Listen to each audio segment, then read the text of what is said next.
Case നടക്കുന്നത് കൊമല city എന്നൊരു സ്ഥലത്താണ്. ഒരു പാറ്റേണും ഇല്ലാതെ നടക്കുന്ന കൊലപാതകം. ആര്, എന്തിന്?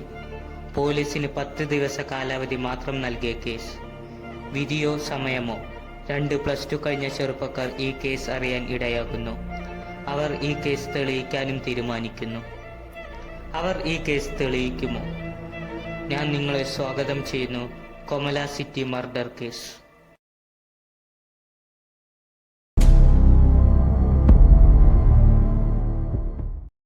ഈ കഥ തുടങ്ങുന്നത് 15/9/2020 കൊമല സിറ്റിയിൽ നടക്കുന്ന കൊലപാതകത്തിൽ രഞ്ജിത്ത് എന്ന +2 കഴിഞ്ഞ് നിൽക്കുന്ന ഒരു കുട്ടിയെ സംശയാസ്പദമായി അറസ്റ്റ് ചെയ്യുന്നു. തുടർന്ന് അവന്റെ അമ്മ പോലീസ് സ്റ്റേഷനിൽ വന്ന് അവനെ ഇറക്കുന്നു. തന്നെ എന്തിന് അറസ്റ്റ് ചെയ്തത് എന്നുള്ള അവന്റെ ആവേശം വീട്ടിൽ എത്തിയപ്പോൾ ചോദ്യമായി മാറി. രഞ്ജിത്തിനെ അറസ്റ്റ് ചെയ്യാൻ കാരണം കൊമല സിറ്റിയിൽ 5 മാസമായി യാതൊരു തെളിവും അവശേഷിപ്പിക്കാതെ നടക്കുന്ന നിജ, സാറ, രേണു, ചിത്ര, സലിം എന്നിവരുടെ കൊലപാതകമാണ്. ഓരോ മാസവും ഓരോന്ന്, അതും ഒരേ രീതിയിൽ. അത് എന്തിന്?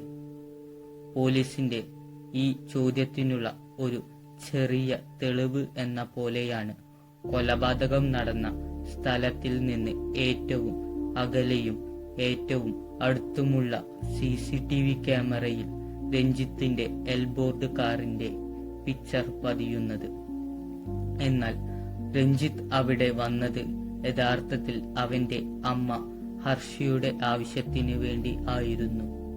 കാരണം അവരുടെ പേഷ്യന്റും അവരുടെ സ്കൂളിലെ അസിസ്റ്റന്റുമായ രേണുവിനെ കാണാൻ പോയപ്പോൾ പതിഞ്ഞ ദൃശ്യമായിരുന്നു.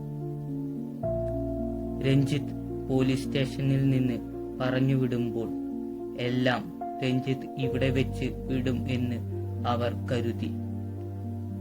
എന്നാൽ രഞ്ജിത്തിന്റെ ഉള്ളിൽ ദേഷ്യം കത്തി എരിയുകയായിരുന്നു.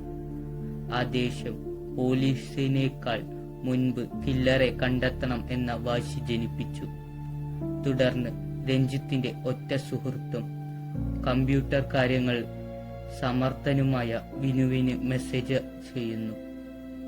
അത് ഇങ്ങനെയായിരുന്നു. തുടർന്ന് 16/9/2020 രാവിലെ 10 കഴിയുമ്പോൾ വിനു രഞ്ജിത്തിനെ വിളിച്ച് വിനുവിന്റെ വീട്ടിലേക്ക് വരാൻ പറയുന്നു. രഞ്ജിത്തിന്റെ അമ്മ വളരെ സ്ട്രിക്റ്റും വളരെ കൂട്ടുമായ അമ്മ ആണ്. അതിനാൽ കുറച്ച് കഷ്ടപ്പെട്ട് അവൻ വീട്ടിൽ നിന്ന് പോകുന്നത്. അവന്റെ അമ്മ സൈക്കോളജി, LLB തുടങ്ങിയവ എല്ലാം പഠിച്ചിട്ടുണ്ട്. അവർ കൊമല സിറ്റിയിലെ ഹൈസ്കൂളിൽ സൈക്രാട്ടിസ്റ്റ് ടീച്ചറായും അല്ലാതെ കൊമല സിറ്റിയിൽ തന്നെ ഒരു വക്കീൽ ആയും ജോലി എടുക്കുന്നു. വിനുവും രഞ്ജിത്തും കരുതിയതുപോലെ തന്നെ അവരുടെ കൂട്ടുകാരന്റെ അച്ഛന്റെ ലാപ്ടോപ്പ് ഹാക്ക് ചെയ്യുന്നു. എന്നിട്ട് Ranjith forensic report, postmortem report, police report തുടങ്ങിയവ രഞ്ജിത്തിന്റെ ലാപ്ടോപ്പിലേക്ക് കോപ്പി ചെയ്യുന്നു. പോലീസ് കാണാതെ പോയ ഏറ്റവും വലിയ ക്ലൂ രഞ്ജിത്ത് കണ്ടെത്തി അത് വിനുവിന് പറഞ്ഞു നൽകുന്നു. സലിം, രേണു, ചിത്ര എന്നിവരുടെ കൊലപാതകം ചെയ്ത വ്യക്തിയല്ല നിജ, സാറ എന്നിവരുടെ കൊലപാതകം ചെയ്തത്. എന്നുവെച്ചാൽ സലീമിന്റെ ബോഡി മെയിൻ റോഡിൽ നിന്നും കൃത്യം 1 കിലോമീറ്റർ ദൂരെയാണ്. പിന്നെ അടുത്തത് രേണുവിന്റെ 1 കിലോമീറ്റർ, പിന്നെ ചിത്രയുടെ അടുത്ത 1 കിലോമീറ്റർ. എന്നാൽ നിജ, സാറ എന്നിവരുടേത് 3 കിലോമീറ്ററും 1.5 കിലോമീറ്ററും ആയിരുന്നു. കൂടാതെ സലീമിന്റെയും രേണുവിന്റെയും ചിത്രയുടെയും രക്തത്തിൽ ഓപ്പറേഷൻ ഹാളിൽ ഉപയോഗിക്കുന്ന ശരീരം മുഴുവൻ തളർത്താനുള്ള മരുന്നിന്റെ അംശം കണ്ടെത്തിയിട്ടുണ്ട്. എന്നാൽ നിജ, സാറ എന്നിവരുടെ ബ്ലഡിൽ കണ്ടെത്തിയിട്ടുമില്ല. ഇതിൽ സലീം, രേണു, ചിത്ര എന്നിവരുടെ മരണം സെയിം പാറ്റേൺ ആണ്. എന്നുവെച്ചാൽ കൊന്ന രീതി, ഉപേക്ഷിച്ച സ്ഥലം, അകലം.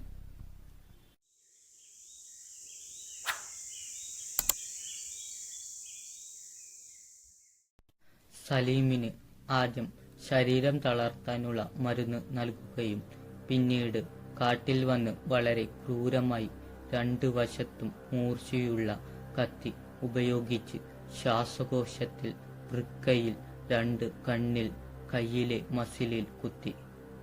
കൂടാതെ 50-ൽ കൂടുതൽ തവണ മറ്റു ശരീരഭാഗങ്ങളിലും. സലീം മരിച്ചത് അമിതമായി രക്തം പോകലും ശ്വാസം മുട്ടലും ആണ്. ഇതേ രീതിയിലാണ് രേണുവിന്റെയും ചിത്രയുടെയും മരണം നടന്നിരിക്കുന്നത്. അതേസമയം നിജയുടെ തലയുടെ പിന്നിൽ ആദ്യം ഇരുമ്പിന്റെ കനം കുറഞ്ഞ തടി കഷണം വെച്ച് അടിക്കുകയും പിന്നീട് ശരീരത്തിന്റെ എല്ലാ വശത്തും ഒരു വശത്ത് മാത്രം മൂർച്ചയുള്ള കത്തി ഉപയോഗിച്ച് കുത്തിയാണ് മരിച്ചത്. പിന്നെ കില്ലർ മരണം ഒരുപോലെയാക്കാൻ 2 കണ്ണിലും കത്തി ഉപയോഗിച്ച് കുത്തി. മരണകാരണം അമിതമായ രക്തം പോകലും 40-ൽ ഏറെയുള്ള മുറിവും ആണ്. അതുപോലെ സാറയുടെ തലയുടെ പിന്നിൽ നല്ല തടിയുള്ള കരിങ്കല്ല് കൊണ്ട് അടിച്ചതിന്റെ അടയാളമുണ്ട്.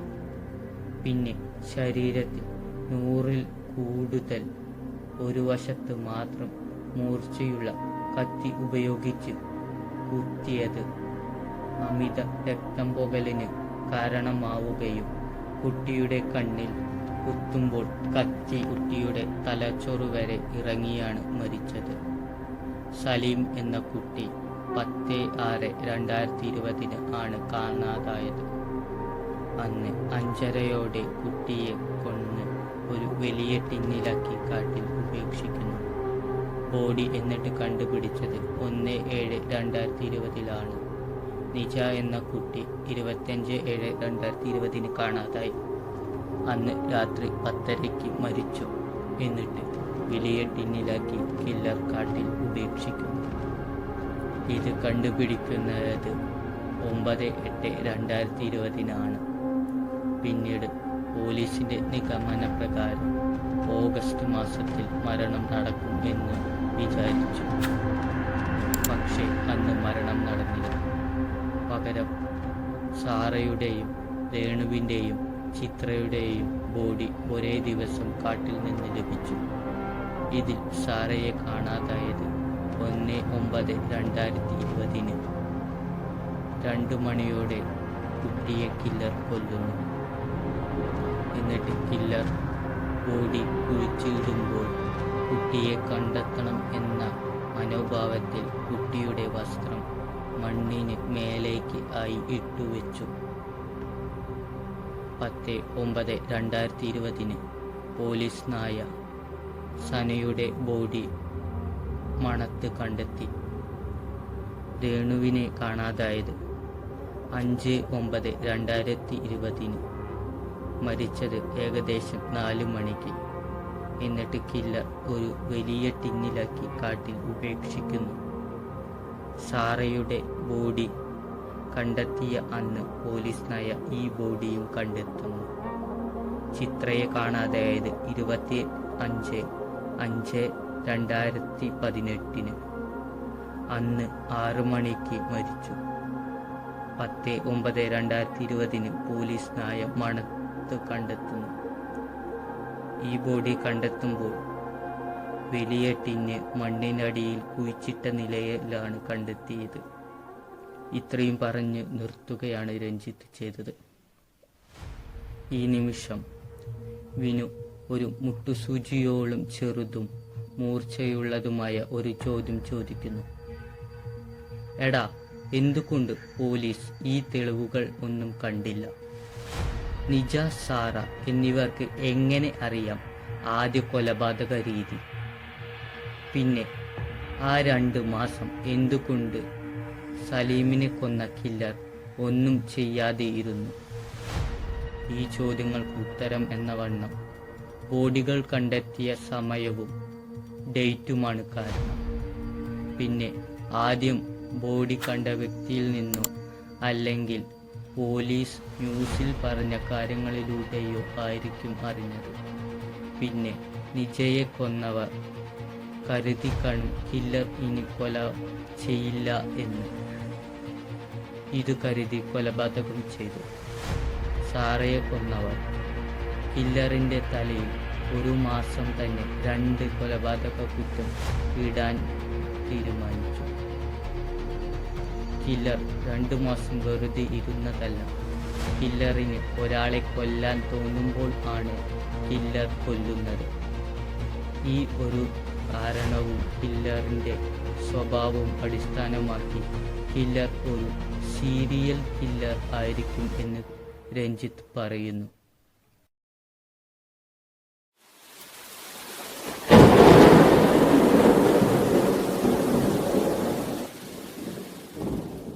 അല്പനേരത്തെ മഴയുടെയും ഇടിമിന്നലിന്റെയും ശബ്ദകോളങ്ങൾക്ക് ശേഷം രഞ്ജിത്തും വിനുവും പരസ്പരം വീണ്ടും സംസാരിക്കാൻ തുടങ്ങി. രഞ്ജിത്ത് വിനുവിനോട് നിജ, സാറ എന്നീ കുട്ടികളുടെ കേസ് ആദ്യം അന്വേഷിക്കാം, പിന്നീട് സീരിയൽ കില്ലറിന്റെ കേസ് അന്വേഷിക്കാം എന്നും പറയുന്നു.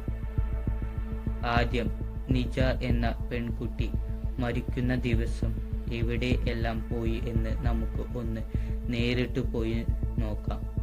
എന്നിട്ട് മനസ്സിലാക്കിയതും പോലീസിന്റെ റിപ്പോർട്ട് വെച്ച് കേസ് അന്വേഷിക്കാം. അതിന് രഞ്ജിത്തും വിനുവും കൂടി കണ്ടെത്തിയ പ്ലാൻ ആയിരുന്നു CBI രഹസ്യാന്വേഷണ ഏജൻസി എന്ന പേരിൽ പോവുക എന്നത്. പോകുമ്പോൾ ഒരു മാസ്ക് ധരിച്ചാൽ നമ്മൾ ആരാ എന്ന് തിരിച്ചറിയുകയുമില്ല. സമയം സൂര്യനെ അണച്ചപ്പോൾ രഞ്ജിത്ത് വിനുവിന്റെ വീട്ടിൽ നിന്ന് പുറപ്പെട്ടു. ഈ സമയം വിനു തമാശ എന്ന പോലെയും നിരാശ എന്ന പോലെയും 2 കാര്യങ്ങൾ പറഞ്ഞു. തമാശ എന്ന പോലെ രഞ്ജിത്ത് 10ാം ക്ലാസ്സിൽ പഠിക്കുമ്പോൾ ഒരു കുട്ടിയെ സ്കൂളിൽ മരിച്ച നിലയിൽ കണ്ടെത്തുന്നു. ആ കുട്ടിക്ക് സംഭവിച്ചത് തെളിയിച്ചു. ഈ കാര്യത്തെ ഓർമ്മിപ്പിക്കുന്നു. നിരാശ എന്ന രൂപത്തിൽ ഈ കേസിന് പിന്നാലെ പോകണോ എന്ന ചോദ്യവും ആയിരുന്നു. ഇതിനു മറുപടി എന്ന പോലെ ഐൻസ്റ്റീന്റെ ചില വാക്കുകൾ വിനുവിന് പറഞ്ഞു നൽകുന്നു. അടുത്ത ദിവസം കാണാം എന്ന് പറഞ്ഞ് തിരിച്ച് രഞ്ജിത്ത് വീട്ടിലേക്ക് മടങ്ങുന്നു. നിങ്ങളുടെ വിലയേറിയ അഭിപ്രായം അറിയിക്കണമെന്നും ലൈക്ക് ചെയ്ത് ഷെയർ ചെയ്ത് സപ്പോർട്ട് ചെയ്യണമെന്ന് അറിയിച്ചുകൊണ്ട് അടുത്ത വീഡിയോയുമായി കാണുന്നവരെ ബായ്.